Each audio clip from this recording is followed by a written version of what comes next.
yesterday, we'll see how he feels today. We expect him to play tomorrow, but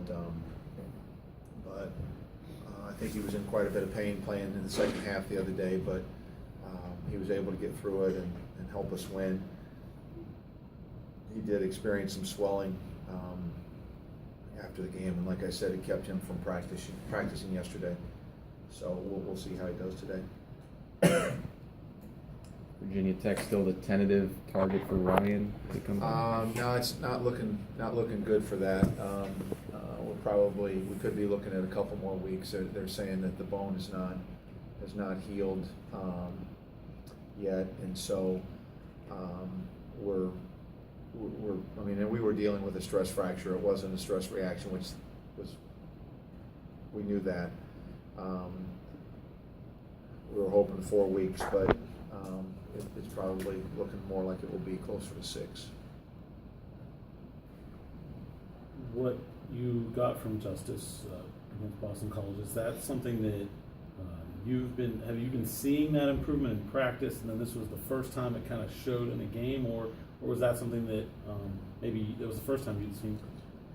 Yeah, no, he had shot the ball last week well in practice, and again, I think that shooting the ball well in a game comes from shooting it consistently in practice most of the time, and so a guy can jump up and have a game, but he's started to make open shots with regularity in practice, and so again, you just kind of wondered when it would happen for him in a game, and fortunately it was the other night. You're going back through the last 3 games. Are you seeing more of a jump with your kids, more energy, more enthusiasm because of games? I felt like we made progress in that 3-game road trip. I thought we played hard and competed well in all 3 games, and unfortunately didn't get the result in the first 2 that we wanted. But I felt like there was sustained good play at times, and so, for us it still comes back to can we defend well enough to give our offense a chance to win the game, and we were able to at Boston College. Obviously it helped that Mike got 30, but we gave ourselves a chance at Carolina.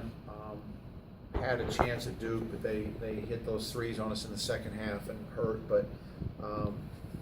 But anyway, we've made progress as a team, but now we need that to continue forward, and we need to be able to take it against Syracuse tomorrow and play better and attack the zone better, and maybe a little bit more like we did in the second half of that game up there. And do a much better job defensively than we did up there the first time. What have you been seeing in Syracuse lately? Basically, they've obviously, I think they're 5 in a row, something like that. What have you seen from them? What's changed? I wouldn't be able to tell you what's changed in the last couple of weeks, because when we saw them, they were fantastic. So,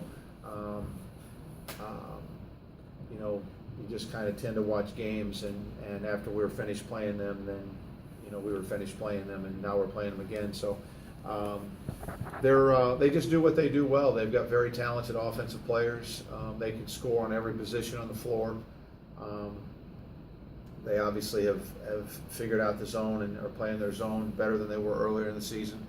And so, they've kind of shortened up their rotation a little bit. I think that looks like it's helping.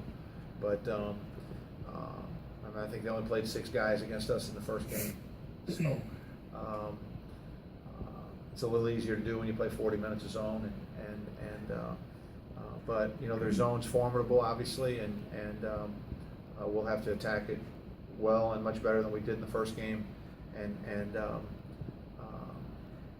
but again, they're talented on both ends. They're really talented on offense, and so we'll see what happens.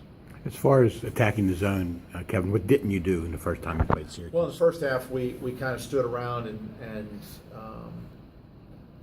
we didn't attack. That's kind of what we didn't do.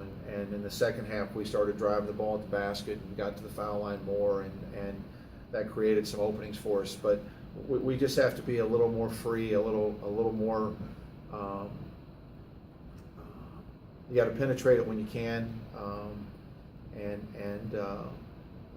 We had a number of shots right around the goal that were blocked.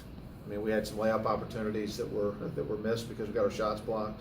So when you get those chances, you got to capitalize on them. But hopefully we'll be able to move them and penetrate them and get the ball where we need it to be, and then make some shots when we get those opportunities. Cam Johnson had a ton of attempts against North Carolina. I don't even think as many over the last 2 games combined as he had in that game. What changes when he has one of those games where he's getting to put up his shot a lot versus the games that he doesn't? Well, I think that there are various things. Sometimes it's the defense. Sometimes it's maybe Cam not pursuing opportunities as aggressively as he needs to. So it's usually comes down to one of those two things, and Duke did a really good job of getting into him and trying to take away his shot.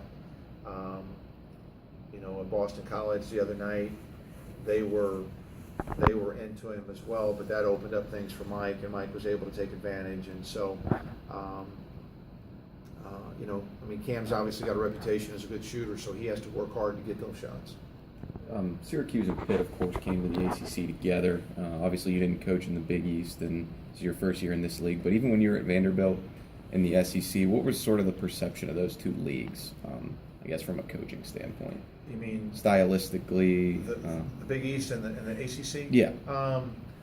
Well, I think in the Big East in those days, of course, the game was being officiated much differently then, but it seemed like there were a lot of really low scoring, 50-point close games, and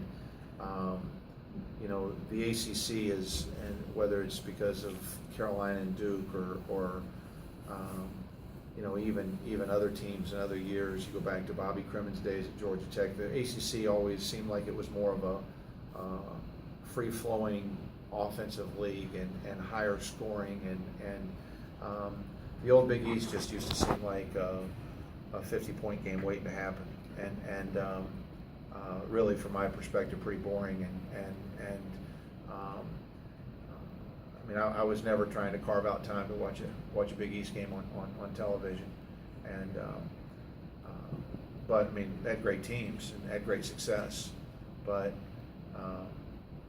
And I don't pay much attention to, it seems like the Big East scores are higher now too.